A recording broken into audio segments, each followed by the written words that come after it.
e vamos direto às perguntas. Boa tarde, ministro. Lisandra Paraguaçu, da agência Reuters. A gente sabe que uma das preocupações do presidente é que não está chegando às realizações do governo, essa melhora de ambiente econômico, os dados, não está chegando na ponta, não está chegando nas pessoas, né? E ele tem uma preocupação com a melhoria do sentimento das pessoas em relação à qualidade de vida. O que ele pediu para vocês em relação a isso? O que o governo vai fazer para tentar chegar esse sentimento nas pessoas? Olha, a reunião, como vocês puderam acompanhar, a primeira etapa foi uma reunião de balanço. Tanto a minha apresentação como o do Haddad era para fazer um balanço do que foi esse primeiro ano de governo.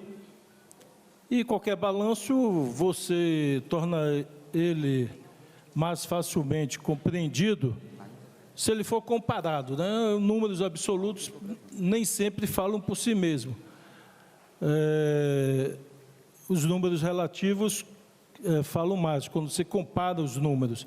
Então, nós, assim como a minha apresentação em Haddad, estamos comparando com anos anteriores, vários indicadores, vários índices, para mostrar o quanto que houve uma melhoria, não só de funcionamento do governo, das transferências governamentais, dos investimentos, mas também de resultados concretos da economia, como a geração de emprego, queda do dólar, queda do endividamento público, enfim, aumento da massa salarial é o maior aumento desde 1995 do Plano Real.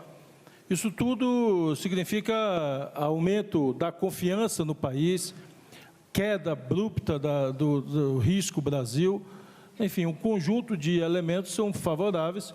E o que o presidente pediu na segunda etapa da reunião é que cada ministro e ministra procure revisitar tudo que lançou, que ele não quer ver anunciado novos programas, novas ações, e sim concretizar aquilo que foi lançado, que já tem um portfólio bastante robusto, e que a gente procure agregar em indicadores que sejam compreendidos pela população os resultados do governo, os resultados da economia, os resultados das coisas que nós estamos fazendo.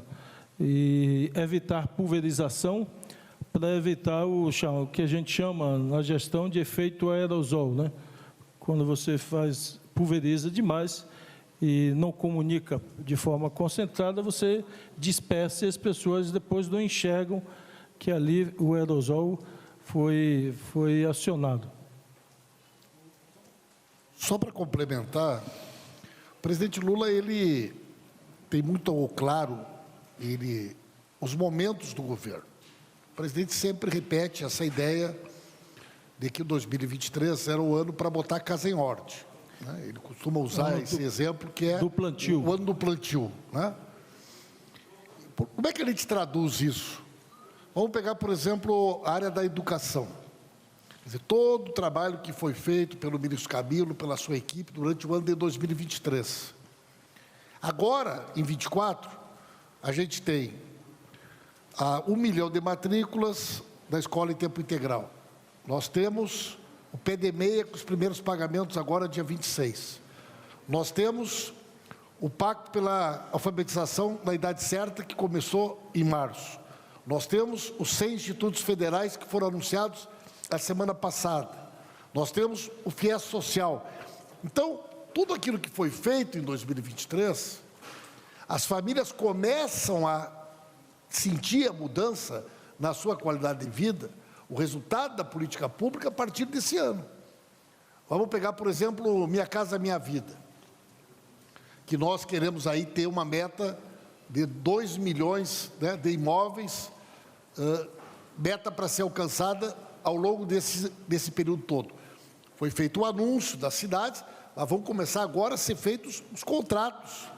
Então, não dá para você imaginar que as pessoas vão perceber uma melhoria real na qualidade da sua vida até que a política pública chegue lá na ponta. E o presidente Lula tem muita clareza disso. E nós entendemos que, na medida que as políticas públicas forem chegando e a vida das pessoas efetivamente for melhorando, essa percepção também, né, fará com que a confiança, o sentimento das pessoas com relação ao Brasil e com relação ao futuro também se altere de uma forma positiva. Perguntas? Boa tarde, Matheus Chu, Rádio Gaúcha, 0 hora. Ministros, se a gente perguntasse um ano atrás como estaria o governo hoje, seria difícil de imaginar que, com todos os números bons da economia que o ministro Rui citou agora, a queda na aprovação fosse tão expressiva nas últimas pesquisas de opinião. Isso foi tratado na reunião? Qual é a avaliação interna do governo sobre estes números que não conversam? De um lado, a economia melhorando e, de outro, a aprovação do governo caindo. Obrigado. Olha, eu acho que o que se busca, portanto, que o ministro Pimenta colocou, o exemplo do Minha Casa Minha Vida é bem explícito. Um programa que estava com 180 mil casas paralisadas, ele foi relançado e a maior parte dessas casas, onde os contratos puderam ser restabelecidos, foram restabelecidos e foram entregues. Outros se refez os contratos e essas obras estão executando. Mas do novo Minha Casa Minha Vida anunciou, organizou o programa, as empresas, junto com as prefeituras, apresentaram as propostas foram selecionadas, os empresários foram à Caixa para assinar os contratos e a Caixa, a partir de janeiro, fevereiro, março, até maio, assina os contratos com as empresas para iniciar as obras. Então, a percepção das pessoas do novo Minha Casa Minha Vida, ela vai se dar a partir do momento que a empresa começar a contratar no comércio, que começar a contratar empresários, trabalhadores da construção civil para trabalhar. Então, você vai tendo ainda mais geração de emprego, que nós já tivemos, foi apresentado ali, que é a menor taxa de desemprego desde 2016, e, portanto, essa percepção, na nossa opinião, vai acontecer ao longo do ano. Então, essas oscilações de avaliação do governo, elas são naturais, todo governo, quem já foi governo sabe disso, e, portanto, não há nenhum sobressalto, nenhuma preocupação adicional, apenas de que todos tenham no horizonte que é preciso afunilar e organizar as entregas a partir de agora. Ministros, boa tarde. Simone Iglesias, da agência Bloomberg. Houve um aumento de arrecadação considerado surpreendente nesse último período, e o presidente Lula, num evento do PAC na semana passada, falou que esses recursos devem ser usados em benefício da população e para induzir o crescimento. E mencionou conversar com o Congresso para aumentar o teto de gastos. Esse tema está posto? É um debate que começa a ser feito com o Congresso? Obrigada. Não está posto. Nós estamos aguardando... e será divulgado, obviamente, para a imprensa o resultado do bimestre, e com base nele é que nós vamos fazer as avaliações orçamentárias devidas e a organização do governo. Então, isso não está posto no momento, e nós só conversaremos sobre esse tema ou qualquer outro relacionado à execução orçamentária, o planejamento orçamentário, a partir do relatório do bimestre, que vai vir depois do na semana que vem, né? Boa tarde, ministros. Fábio Murakawa, do Valor Econômico. O presidente, logo no começo da reunião, né, ele criticou aí o que ele chama de manipulação vil do uso da religião, né, na política. Isso mostra, talvez, que o presidente continue disposto a conquistar os evangélicos pela economia, né? Pela melhora da economia. Eu queria saber, primeiro, se é isso mesmo, né? Se não vai ter nenhuma aproximação mais, diante das pesquisas, se continua essa disposição do presidente de não fazer uma aproximação com as igrejas. E segundo, a transmissão foi cortada bem na hora que o ministro Haddad ia fazer uma apresentação, muito aguardada pela gente. Queria saber se ele deu alguma previsão para a economia esse ano, para o crescimento do PIB. Qual o quadro que ele pintou aí para vocês?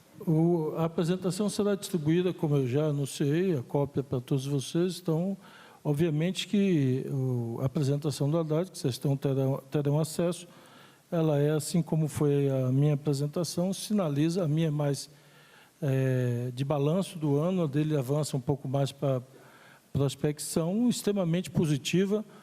Nós entendemos um dos elementos que puxou nesse ano e vai puxar a economia é a questão da habitação. houve um crescimento muito forte da procura pela habitação, fora da faixa 1, já a estimativa de 500 mil habitações. Então, a população, de fato, voltou a buscar financiamento para a habitação. Isso significa a volta das famílias, a confiança das famílias voltou. Ou seja, você só procura financiar a casa quando você tem confiança, quando você se sente seguro para assumir uma dívida parcelada em muitos anos, que é o financiamento da casa própria. E essa busca aumentou de forma muito forte. Então, nós não temos dúvidas que isso, somado às novas medidas que serão adotadas, isso vai alavancar o crescimento. Então, a apresentação é bastante otimista. E sobre do ponto de vista da religião, ao contrário, o presidente quer se aproximar do povo brasileiro, das famílias e de todas as religiões. O que o presidente, como todos nós concordamos, é que a fé das pessoas, a crença das pessoas, não pode ser usada na disputa política partidária. A religião e a crença é muito maior do que os partidos políticos, do que as disputas políticas e, portanto, assim devem ser colocadas e respeitadas as crenças religiosas das pessoas. É isso que o presidente voltou a reafirmar, a sua crença e seu respeito por todas as religiões. E, mais do que nunca, as ações anunciadas e o que foi priorizado são aquelas ações que são voltadas para cuidar da família. Quando o presidente divulga um programa de 1.200 creches, ele está cuidando da família, está cuidando da criança, está cuidando da mãe. Quando ele anuncia quase 800 escolas em tempo integral, ele está atendendo um pleito da mãe evangélica, da mãe católica, da mãe espírita, da mãe do candomblé, da mãe de todas as religiões, que diz que a maior preocupação dela, isso é a esmagadora maioria de qualquer pesquisa que se faça do governo federal ou dos governos estaduais, se pergunta às mulheres qual é a sua maior preocupação, é a preocupação com os filhos. Seja o filho pequeno, que precisa de uma educação e na creche, seja principalmente a preocupação de mãe, o filho adolescente, porque esse, como eu dizia lá na Bahia, o filho pequeno não sai de casa sozinho, o filho grande sai de casa sozinho, o filho menor de idade, adolescente, sai para a rua sozinho.